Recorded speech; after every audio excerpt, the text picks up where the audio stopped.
सीधे ये क्या?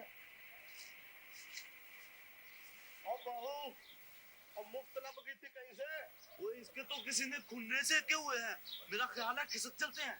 मुझे बस जा चलते हैं, घड़ी तो उतार लेने तो इसकी। इंसानियत भी कोई चीज होती है यार। वो ये तो ठीक है। बस करो, मत मारो मुझे, बस करो। इसको तो लगता है किसी ने लंबी भैंसी चाड़ी है। मत मारो मुझे।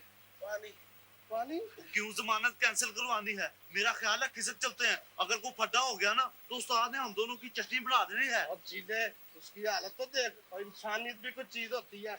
और बहू झगड़ा हो गया था किसी से और तेरा कड़ा उठ बहू पकड़ा।